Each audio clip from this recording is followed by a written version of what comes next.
கவலைப்படாது. நீ சிரிக்கிற, அண்ணன் சொல்லும் போது உனக்கு புரியல, உன் மகன் சொல்லும் போது. என் அருமை பெற்றோர்களே, 5 ஸ்டார் விடுதி, நட்சத்திர விடுதி, அங்க போய் சாப்பிட போனால் சாதாரண சமையல் 350 ரூபாய், மண்பானை சமையல் 500 ரூபாய்ன்னு எழுதியிருக்கான். ஏன்? ஹெல்த்தி ஃபுட்டுங்கிறான். அட நாய்க்கு பிறந்த நாய்களா, நாங்க பிறந்ததுலேருந்து அதெல்லாம் சாப்பிட்டுக்கிட்டு இருந்தோம். அதை எடுத்துக்கிட்டு குக்கர்னு ஒன்று கொண்டாந்து இப்படி மக்கர் பண்ணி விட்டுட்டீங்களடா அப்படின்னு நம்ம சொல்ல வேண்டியிருக்கு. அன்னைக்கு கூழ் குடிச்சுக்கிட்டு இருந்தேன், அப்படி வந்தான் ஒருத்தன், ஐய என்ன கூழ குடிக்கிறான்னா, கருப்பட்டி சாப்பிட்டு இருந்தேன். ஏன்? கூழும் கருப்பு, நானும் கருப்பு, கருப்பட்டியும் கருப்பு. கேவலமா கருப்பா இருக்கா? அப்படியா? பெரியார் சொன்ன மாதிரிதான், நீங்க எல்லாம் சூத்துறேன், அப்ப நீங்க மூத்துறேன். கேவலம். இதுல ஏமா அந்த பயில தான் எல்லாம், including my self, I am also. இப்ப அடிச்ச அடியில எல்லாம் தெரிச்சு பொறி கலங்கி, இப்ப அடிச்ச அடியில போட்டோவை தூக்கிட்டு. ஏன்? போட அப்படி கதை முடிஞ்சு போச்சு. அவங்க அண்ணன் கவுண்ட் பண்ணி சோழியை முடிச்சு விட்டாங்க மாதிரி முடிஞ்சு போச்சது. உனக்கு நான் சொல்றதெல்லாம் கேள்வி, அவன் வேடிக்கையாகவும் இருக்கு. நினைச்சு பாரு, எங்க பொருளாதாரம் இருக்குன்னு தெரியாம திராணி. 1 கிலோ கருப்பட்டி எங்க அமெரிக்காவில் என்ன விலை? மண்பானை சமையல் 1000 ரூபாங்கிறான். நீ மண்பானையை மறந்துட்ட. இப்ப மண்பானைக்கு வர நினைக்கிற, செய்ய ஆள் இல்ல. இப்ப நம்ம என்ன செய்யறது? மீட்டு உருவாக்கம் செய்யணும். யாரெல்லாம் மண்பானை செய்யற கலைஞர்கள் நம் இனத்தில் இருக்காங்களோ அவங்க எல்லாம் பேராசிரியர் ஆக்கி, இந்த குயவர் தான் பானை செய்யறது, வேளாளர் தான் செய்யறது, மரப ஒளிடா, எல்லாரும் செய்யலாம்டா. ஏண்டா நகர்ப்புறத்துல முடி வெட்டுறவன்லாம் நம்ம மருத்துவர் குலம் சேர்ந்தவன் தான் வெட்டிட்டு இருக்கான்னு நினைக்கிறேன் நீ? அமெரிக்காவில் அவன் தான் வெட்டிட்டு இருக்கானா? இந்த துணி வெளுக்கிறத நம்ம வண்ணார்கள் தான் செய்யறான். எல்லாரும் வெளுக்கிறான், எல்லாரும் வைக்கிறான். லாண்ட்ரின்னு வச்சுக்கிட்டு, ட்ரை கிளினிக்னு வச்சுக்கிட்டு லட்சமா சம்பாதிக்கிறான். எந்த வேலையும் செய்யலாம், இழிவல்ல. எந்த வேலையும் செய்யாமல் இருப்பதான் இழிவு என்பதை நீ என்றைக்கு உணர்கிறாயோ அன்றுதான் உனக்கு நிமிர் வரும். நீ அப்படிதான் நினைச்சா கேவலமா இந்த சாதிக்கார பைய எச்சு கிளாஸ் கழுவுறதா, இந்த சாதிக்கார பைய எச்சு கிளாஸ் கழுவுறதான்னு நினைச்சு தேநீர் கடை வைக்காம விட்டான். கேரளாவில இருந்து வந்தான் மலையாளி. நமக்கு அவன் நம்மள எல்லாருமே அவனுக்கு பாண்டி தான். என்ற எத்தனை சாயா? 8. அப்படி சாயா போட்டு இந்த வெந்நீரை வச்சு எச்சு கிளாஸ் அதில் போட்டு விட்டான். 4 cigarette packet, beedi packet, biscuit. ஒரு டீ எத்தனை? ஒரு தேநீர் என்ன வேலை வச்சுக்க? 10 ரூபா வச்சுக்க குறைஞ்சது. 800 500 சாயா விற்கிறான். வித்துட்டு ஒரு சின்ன சந்துக்களை, பெட்டி கடை மாதிரி ஒரு டொக்கு சந்துக்களை கடை, லட்சமா காசு போகுது. உன் பொருளாதாரம் வேற எங்க போகுது? நீ இங்க எச்சு கிளாஸ் கழுவ வெக்கம், அவமானம். துபாயில கக்குஸ் கழுவுறா, சேக்குக்கு கக்குஸ் கழுவுறா. இங்க ஆடு மாடு வளர்க்கறது, சி ஆடு மேய்க்க சொல்லிட்டான் சீமான், மாடு மேய்க்க சொல்லிட்டான் சீமான். மேய்க்காத போ, அரபு நாட்டுல ஒட்டகம் மேய்ப்ப போ. இங்க பல பேர் இருக்கான், நாங்கெல்லாம் படிச்சு IAS தான் ஆகும், IPS தான் ஆகும், நாங்கெல்லாம் படிச்சு டாக்டர் தான் ஆகும். சரி ஆயிக்க. இந்த எங்க அப்பா டாக்டர் இருக்காரு, காரமேகம். என்ன வேலை செய்யறாருங்களே? விவசாயமும் பாக்குறாரு, டாக்டராகவும் இருக்காரு. படிக்காதவன் செய்யற தொழில் எவன் சொல்லி கொடுத்தது? வேலை நேரம் சொல்லி கொடுத்தது. அப்ப படிச்சவனுக்கு பசிக்காத?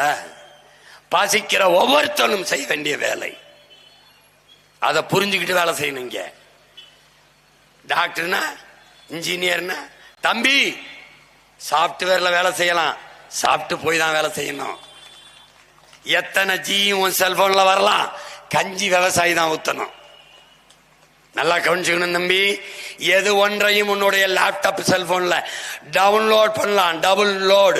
டவுன்லோட் பண்ணு மாப்ள, அந்த சீமா பேச்ச டவுன்லோட் பண்ணலாம். ஆனால் 1 லிட்டர் தண்ணீரை, ஒரு ஆள் ஒரு சாப்பாடை ஒன்னால டவுன்லோட் பண்ண முடியாது. ஆர்டர் தான் பண்ணணும். எங்க ஆர்டர் தான் பண்ணணும். ஆர்டர் எங்க பண்ணணும்? ஹோட்டலுக்கு பண்ணணும். ஹோட்டலுக்கு சோறு எங்க வரும்? என் ஆத்தால போய் அனுப்புனா தான் வரும். நல்லா கவனிச்சுக்கணும் தம்பி. நீ விண்கலத்தை நீ விண்வெளியில் செலுத்தலாம், விஞ்ஞானிக்கு சோறு என் விவசாயி தான் ஊத்தணும். நீ சந்திர மண்டலத்துக்கு சந்திராயனை அனுப்பலாம், சயின்டிஸ்டுக்கு சாப்பாடு என் ஆத்தால் அப்பனும் தான் அனுப்பணும். இன்னும் தெளிவாயிருச்சுன்னு நினைக்கிறேன். இதுக்கு மேலே என்ன கத்த விடாத, சத்தம் இல்லாம ஓட்ட போட்டு போய் படுத்துக்க. புரியுதா? இவன் எவனுக்கு இதை பத்தி கவலை கிடையாது, தெரியாது.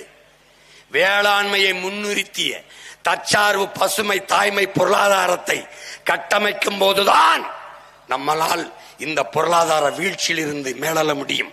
அனைவருக்கும் வேலை கொடுத்து நீ இந்த நாட்டை மிகப்பெரிய நாடாக வளர்த்தெடுக்க முடியும். பில்கேட்ஸ் சாப்ட்வேர் இண்டஸ்ட்ரியின் பிதாமகன் 2,70,000 ஏக்கரில் விவசாயம் பார்க்கிறான். அவனுக்கு தெரியுது சாப்ட்வேரில் வேலை செஞ்சாலும் சாப்பிட்டு போய் தான் வேலை செய்ய முடியும் என்று. இந்த மகனை நீ கூர்ந்து கவனி. இவன் சும்மா பேசிட்டுக்கான்னு நினைக்காத. ஆளுகள் தான் நாங்க சின்ன சின்ன பசங்க, வேலையை ரொம்ப சீரியஸா செய்வோம். நீ மதிங்க. வேளாண்மையை மீட்டெடுக்க இருக்கிற ஒரே வழி அதை அரசு பணியாக மாற்றுவது. இதெல்லாம் கவர்மெண்ட் வேலைங்கிற.